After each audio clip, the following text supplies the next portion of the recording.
ዛሬ በአዲስ አበባ ውስጥ ለሽያጭ የቀረበ እጅግ በጣም ሲበዛ ዘመናዊ መኖሪያ ቤት ምርጥ አንደኛ እስካሁን ያልተኖረበት ኮምፓውንድ ውስጥ የሚገኝ የሚሸጥ ቤት ነው። ቤቱን እዩ፣ ዋጋውን እነግራችኋለሁ። አብራችሁን ቆዩ።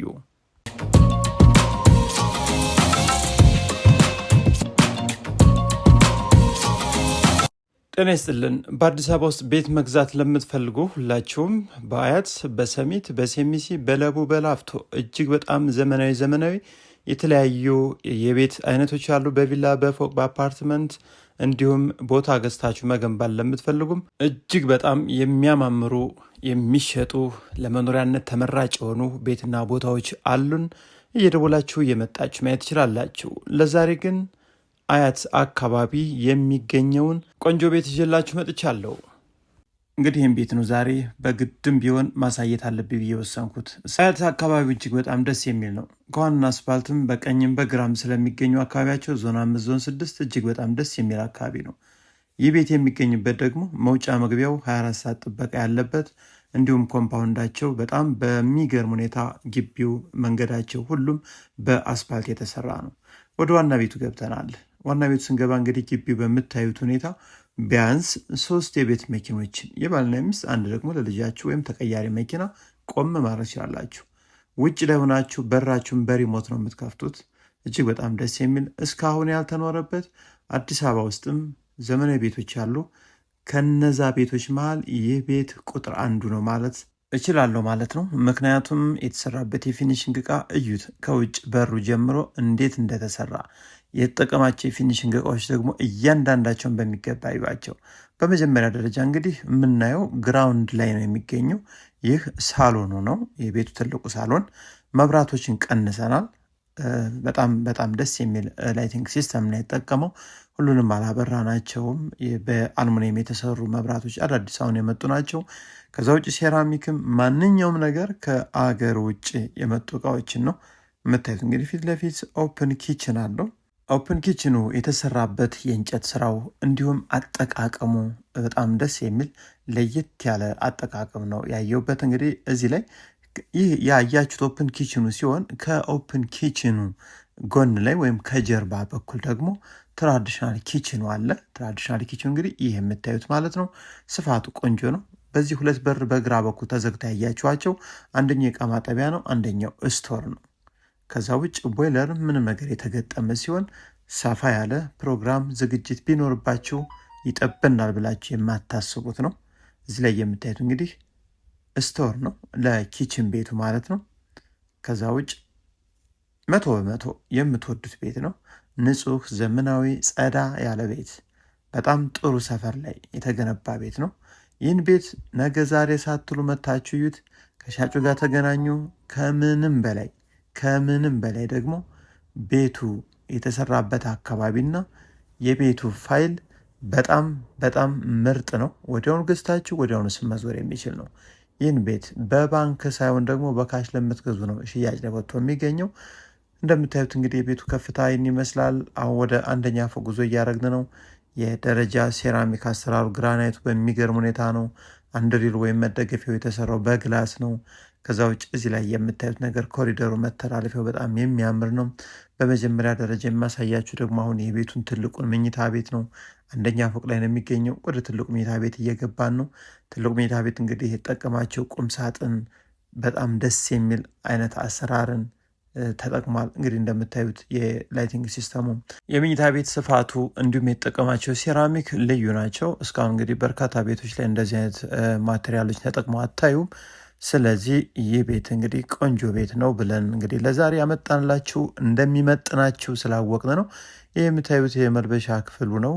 ቁም ሳጥን እዚህ ላይ እንግዲህ በግራም በቀኝም ይታያል። ቁም ሳጥን አልፈን ከኋላ የምናገኘው መታጠቢያ ክፍሉ ነው። እንግዲህ በጣም ደስ የሚል ሴራሚክ ከታች እስከ ላይ ተሰርቷል። ጃኮዚ ተገጥሟል። ከዛ ውጭ እንግዲህ ያስፈልጋል የተባሉ ነገሮች ሁሉ የተሟሉለት ነው። ከእናንተ የሚጠበቀው ይህን ቤት መጥቶ ማየት፣ ትክክለኛ ገዥ ከሆናችሁ ደግሞ ከሻጩ ጋር ተገናኝታችሁ መደራደር ነው። እንግዲህ ፋይል ምንም አያሳስብም። ቀጥታ ተዋውላችሁ ስም መዞር የሚችል ፋይል ነው። አሁን እንግዲህ በለሚ ኩራ አብዛኞቹ ፋይሎች ስም መዞር አይችሉም። የካርታ ናቸው። ይህ ግን ዲጂታል ካርታ ነው። ምንም የሚያሳስብ ነገር የለም። ከትልቁ መኝታ ቤት እንግዲህ ጎን ላይ የሚገኝ አንድ መኝታ ቤት አለ። ይህ የልጆች መኝታ ቤት ነው። ቁም ሳጥን አለው። እንዲሁም በረንዳ፣ አነስተኛ በረንዳም አለው። ብርሃን ከተለያዩ አቅጣጫዎችን ያገኛል። የራሱ የሆነ የውስጥ ሻወር፣ ሽንት ቤት ከቁም ሳጥን ጀርባ ላይ አለ። ምንም ይህ ቀረው የማያስብል ነው። ታዲያ አንደኛ ፎቅ ላይ 2 መኝታ ቤቶችን አሁን በምታያቸው መልኩ አይተናል ማለት ነው። ወደ ሁለተኛ ፎቅ ነው የምንወጣው። ሁለተኛ ፎቅ ላይ ስንወጣም እንግዲህ ደረጃው በምታዩት መልኩ ጎን ለጎን ተደጋፋችሁ እያወራችሁ ለመውጣት እንዲሁም ስፋቱ በጣም አስደሳች ነው። ስለዚህ ቤቱ እንግዲህ ላይ እንደምታዩት መብራት ሳናበራ ይህን የመሰለ እይታ ነው ያየንበት። ጥሩ የተፈጥሮ ብርሃንን ከተለያዩ አቅጣጫ እንዲያገኝ ተደርጎ ተሰርቶላችኋል ማለት ነው። አነስተኛም ቴራስ በጥሩ ሁኔታ በምታዩት ግሬን ተደርጎ ተሰርቷል። ስለዚህ እዚህ ላይ በርካታ መኝታ ቤቶችን፣ ቢሮ፣ ጸሎት ቤት የምትፈልጉትን አይነት ክፍሎች የያዘ ነው። ሁለተኛ ፎቅ ላይ ማለት ነው። በመጀመሪያ ደረጃ እዚህ ላይ አንድ መኝታ ክፍል አለ። የመኝታ ክፍልም ቁም ሳጥን የያዘ ነው። በጣም ቆንጆ ስፋት ያለው። እዚህ ላይ ደግሞ የጫማ ቤት ያለ ነው። እዚህ ላይም ሌላ የልጆች መኝታ ቤት አለ። ይህ የልጆች መኝታ ቤትም ቁም ሳጥን እንዲሁም የራሱ የሆነ የውስጥ ሻወር ቤትን የያዘ ነው። በጣም ቆንጆ ተደርጎ ሻወር ቦክሱ በግላስ ነው የተሰራው። እያንዳንዱ መኝታ ቤቶች መታጠቢያ ቤታቸው ቦይለር የተገጠመላቸው ናቸው። ከዛ ውጭ ቤቱ በአጠቃላይ የክፍል እጥረት የለበትም። እዚህ ላይ ደግሞ አንድ መታጠቢያ ቤት አለ። ለ2 መኝታ ቤቶች ታስቦ የተሰራ ነው። አንደኛው አይተን ያለፍነው፣ ሁለተኛው ደግሞ እዚህ ለምታዩት ክፍል ማለት ነው። እንግዲህ ከፈለጋችሁ ይህን ቢሮም ጸሎት ቤትን ማድረግ ትችላላችሁ ማለት ነው። በአጠቃላይ ወደ 6 የሚጠጉ መኝታ ቤቶችን ይዞ ነው የሚገኘው። እዚህ ፊት ለፊት ደግሞ ሌላ አንድ ክፍል አለ። ይህንም እናንተ ለምትፈልጉት አገልግሎት መዋል የሚችል ነው። ጥሩ እይታን ይዞ ነው የሚገኘው። ፊት ለፊት እንደምታዩት እንግዲህ አካባቢውም እንዲሁም ቤቱ ከፍታውም በጣም ቆንጆ ነው። በአንደኛው በኩል እንግዲህ በቤቱ ጎን ግራውንድ ፕላስ 1 ብቻ ነው ያለው። ስለዚህ የቤቱ ከፍታ ደስ የሚል ነው። ከዚህ ቀጥሎ ደግሞ የምናያቸው እንደ ሳውና ባዝ፣ ስቲም፣ ሻወር ቤት ምናምን የተለያዩ ነገሮች ናቸው። ሳውና ባዝም ሆነ ስቲም እያንዳንዱ የሚያስፈልጉ ነገሮች ሁሉ ተሟልተውለታል። ምንም ይህ ቀረው የሚያስብል ነገር የለም።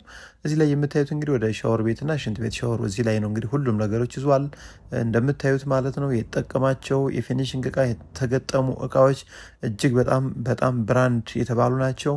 ከእናንተ የሚጠበቀው ወሳኝ ቤት ፈላጊ ከሆናችሁ ብቻ ይህን ቤት መታችሁ ማየትና ከሻጩ ጋር እንደነገርናችሁ መደራደር ብቻ እንጂ የፋይል ጉዳይ አያሳስብም። 250 ካሬ ሜትር ነው። ግራውንድ ፕላስ 2 ተደርጎ የተሰራ ነው። አያት ዞን 5 ከአደባባዩ በቅርብ ርቀት የሚገኝ በጣም ደስ የሚል ጥበቃው አካባቢው አስተማማኝ፣ በማንኛውም ሰዓት መውጣት መግባት ብትፈልጉ ስጋት የሌለበት አካባቢ ነው። ይህን ቤት ለምትገዙ ጥሪ 95 ሚሊዮን ብር ነው። እስከ 85 ሚሊዮን ብርም እንግዲህ እናንተ መታችሁ ከወደዳችሁት ዋጋ መስጠት መደራደር ነው። ይህም ቤት ለማየት ስትመጡ የተለያዩ እጅግ በጣም ዘመናዊ ቤቶች ከቪላ ጀምሮ እንዲሁም ግራውንድ ፕላስ 1፣ ግራውንድ ፕላስ 2፣ ግራውንድ ፕላስ 3 አያት አካባቢ በተለያዩ የካሬ አማራጮች እጃችን ላይ በርከት ያሉ ቤቶች አሉ። ወሳኝ ቤት ፈላጊ ከሆናችሁ ብቻ ባስቀመጥንላችሁ የስልክ አድራሻ እየደወላችሁ እየመጣችሁ ማየት ትችላላችሁ። የዛሬውን መረጃን በዚህ ጨረስኩ። ሰላም ሁኑ።